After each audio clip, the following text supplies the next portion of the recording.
ابتداء اسلام میں وصیت فرض تھی، یعنی اپنے اختیار سے والدین رشتہ داروں کے لیے اپنے مال میں سے حصے مقرر کر جانا ہر صاحب مال شخص پر واجب تھا۔ اسلام کے ابتدا میں ایک آدمی دنیا سے جا رہا ہے تو اس کے ذمے فرض تھا کہ وہ وصیت کر کے جائے کہ اپنے مال میں سے کس کو کتنا دینا چاہتا ہے، والدین کو، بھائیوں کو، بہنوں کو یا کسی اور کو کتنا دینا چاہتا ہے۔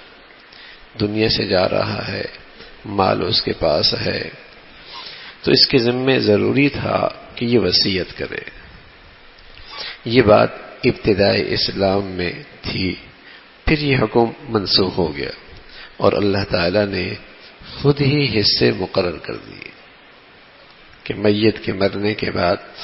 کس کے کتنے کتنے حصے ہیں، وہ پھر اللہ تعالی نے خود ہی مقرر کر دیا۔ اب وصیت کرنا فرض نہیں رہا، اپنے والدین کے لیے، رشتہ داروں کے لیے، قریب والوں کے لیے پہلے ضروری تھا اپنے مال میں سے وصیت کر کے جائے۔ پھر ایسا ہوا کہ یہ حکم ختم ہو گیا اور پھر اللہ تعالی نے خود ہی حصے مقرر کر دیے کہ کس کو کتنا ملے گا۔ اللہ تعالی نے خود ہی حصے مقرر فرما کر مال کی تقسیم کا طریقہ بتا دیا کہ مرنے کے والے کے بعد اب جو اس کا مال ہے وہ کس طرح تقسیم ہوگا اور کس کو کتنے کتنے حصے ملیں گے۔ لیکن 1/3 میں اب بھی بندے کو اختیار باقی رکھا تاکہ اس وقت نیکی کی راہ میں خرچ کر کے کچھ ثواب کما سکے، لیکن اب بھی ایک مال کی 1/3 میں اسے اختیار دیا کہ اگر اس موقع پہ نیکیاں کرنا چاہتا ہے اور اپنے مال کو نیکی میں خرچ کرنا چاہتا ہے اور اس سے کمائی کرنا چاہتا ہے تو اسے اختیار ہے کہ اپنے 1/3 مال میں وصیت کر جائے کہ اس کو فلاں نیک کام میں خرچ کر دو، فلاں نیک کام میں خرچ کر دو، فلاں نیک کام میں خرچ کرو، تاکہ مرتے مرتے بھی یہ اپنے مال کے ذریعے نیکیاں کما سکے۔ یہ شریعت نے اب بھی اسے اختیار دیا ہے۔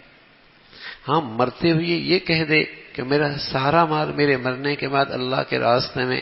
یہ جائز نہیں۔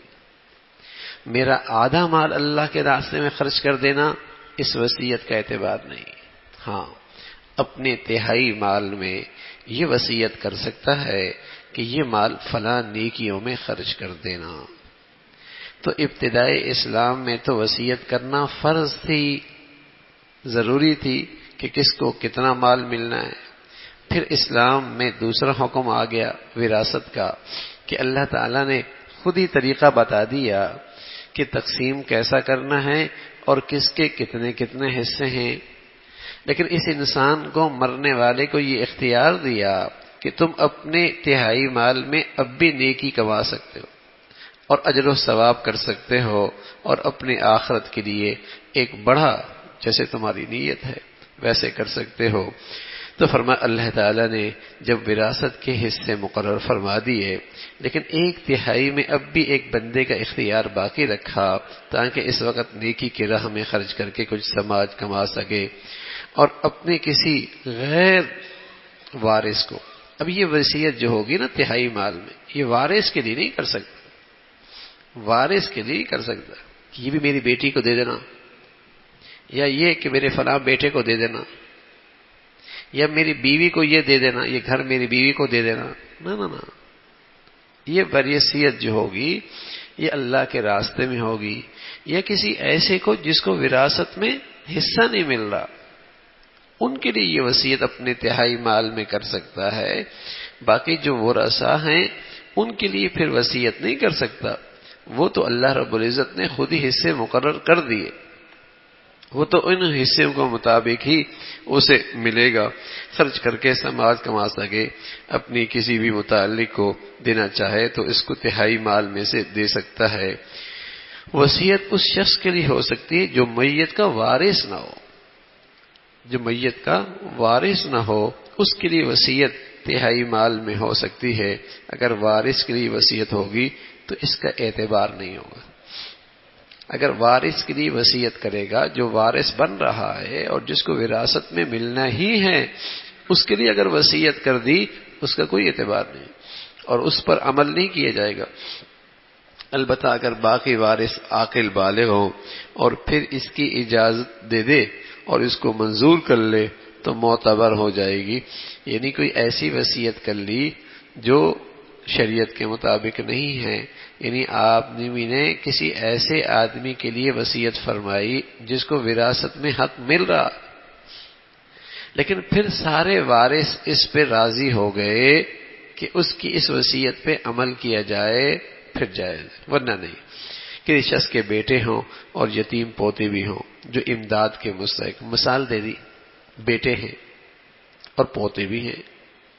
بیٹے ہیں اور یتیم پوتے۔ اب باپ کے مرنے پر بیٹوں کو تو وراثت ملے گی، یتیم پوتوں کو نہیں ملے گی۔ اب یتیم پوتوں کو نہیں ملے گی۔ اب جب یتیم پوتوں کو نہیں ملے گی وراثت تو باپ مرتے ہوئے یہ وصیت کر گیا کہ میرے ان پوتوں کو بھی اتنا حصہ دے دینا استحائی مال میں سے، یہ ٹھیک ہے، یہ درست، کیونکہ باپ کے مرنے کے بعد بیٹوں کو تو ملے گا لیکن یتیم پوتوں کو نہیں ملے گا، یتیم نواسیوں کو نہیں ملے گا۔ تو اب وہ وصیت کر گیا کہ میرے مال میں سے اس کو دے دینا۔ کسی شخص کے بیٹے ہوں، یتیم پوتے بھی ہوں جو امداد کے مستحق ہوں، اب چونکہ بیٹوں کے ہوتے ہوئے پوتے وارث نہیں ہوتے، اس لیے یہ شخص اپنے یتیم پوتے پوتیوں کے لیے، پوتے پوتیوں کے لیے